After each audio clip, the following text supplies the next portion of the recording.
Okei, eli kyseessä on Emmanuelin ja Lindan Pariisin asunnon esittely. Ja me ollaan nyt meidän olkkarissa. Tässä on meidän iso kirjahylly, säilytystila, kompleksi. Siinä on meidän telkkari, Emmanuelin pienoismalleja. Täällä alhaalla on DVD, niinku laitteet ja joku Xboxi tai jotain ja DVDtä. Ja tossa on musiikkilehkeet ja kaikki Emmanuelin levyt ja muut. Tässä on meidän pieni pöytä. Me syödään itse tän ääressä tuossa sohvalla, mutta sitten tietysti toi on mun työpöytä, niin sitäkin voi käyttää. Sitten mä tyhjentelen sen ja sen saatte nyt käyttöön haluatte. Täällä on mun lehmä. Sebash. Se tulee Suomesta. Mukana pala Suomeen. Tässä on meidän iso vaatekaappi, joka voidaan esimerkiksi tyhjätä käyttöön. Siellä on hyvin kaappitilaa. Le bureau? Allez, le bureau. Okei. Tässä on takkari, mutta tuskin tarvitte sitä kesällä. Mutta jos vilut iskee, niin siitä päälle. Sitten täällä on Emmanuelin työhuone. Eli no siinä on toi printeripuhelin ja muuta. Ne voidaan katsoa sit mitä jätetään ja tätä voisi käyttää missä tarkoituksissa haluukin. Tää varmasti tyhjenee.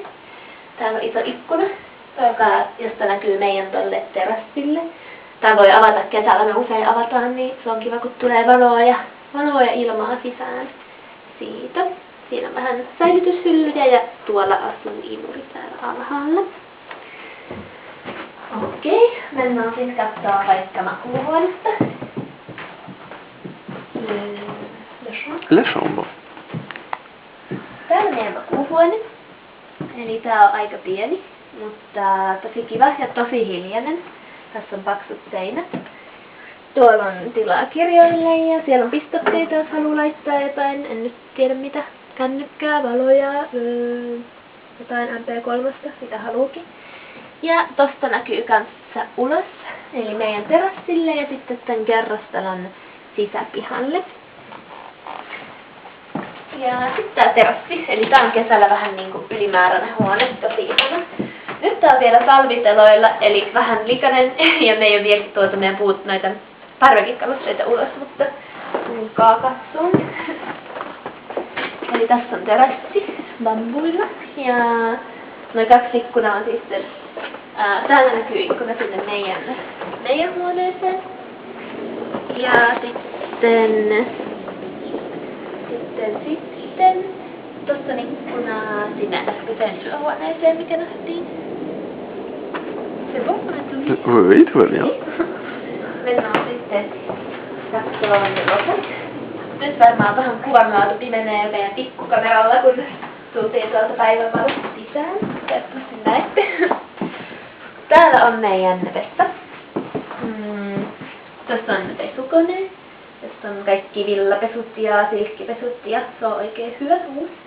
Ja sen päällä on tämmönen juttu, millä saa ton pyykkitelineen. Ja tuolla on lämminvesivaraaja, joka voi valita, että se on koko ajan päällä, niin on koko ajan kuumaa suihkuvettä. No siinä on lavuaari, tuolla on tilaa, säilytystilaa. Ja sitten myös tällä vuori alla on vähän säilytystilaa. Suihkukaappi. Vessa. Ja tässä on tommonen niin lämmittyvä kuivausteline, jolla saa pyykin sitten nopeasti kuivaksi. Okei. Ja no sit meillä on enää tässä nähtävänä keittiö. Eli laitetaan vähän lisää valoa. Lisää. Noin. Meidän kodinkoneet, leivonkahdin, vedenkeitin, mikseri, mikro. Sitten tuolla on meidän jääkaappi, jossa on pakastelokaro, joka aika hyvin pakastaa. Sitten on 4 levyn liesi ja liesituuletin. Ja kaappitila on aika hyvin kanssa. Täällä. Täällä on naulakko ulkovaatteille. Ja tossa on sähkökaappi, jos sattuu tulee jotain ongelmia. Mutta no sit kengät on jätetty vaan tähän. Tässä on meidän meillä on siis ovisilmä ja sitten on tämmönen aika tosi turvallinen lukkosysteemi, että tästä ei tulla sorkkaraudallakaan sisään. Nyt se on auki. Ja sitten näytän teille, miten meiltä mennään ulos. Eli tässä on meidän kotiovi. Siinä on meidän nimi, niin osaa oikeaan paikkaan.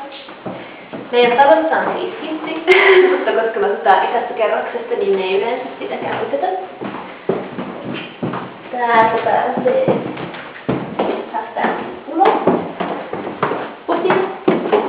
Hissi on tietty näppärä, jos on kovin vaikeaa hankala ukkua tai jos on jotain muuta. No Pariisissa ei tarvitse ottaa vettä, jos vesijohtavesi on ihan juomakelpoista ja hyvää. Täällä on meidän sisäpiha. Ja tuolla on toi meidän parveke, jossa oltiin äsken. Se on meidän.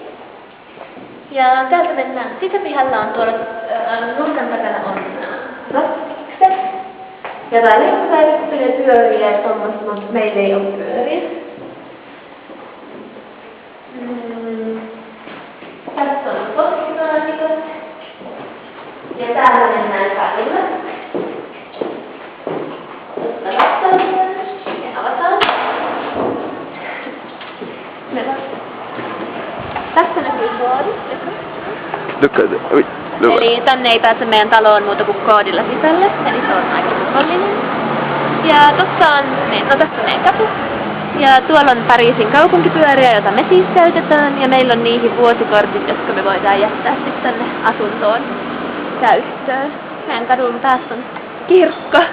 Sitten tässä on vähän kahviloita, tuolla lopussa on sellainen aukio, missä on mukavia kahviloita. Ja toisesta päästä, kun Emmanuel kääntyy, niin löytyy, siellä on posti ja supermarketti ja sitten metro on kanssa tuolla Boulevardilla. No, okei, tässä kaikki. Tästä kysymyksiä.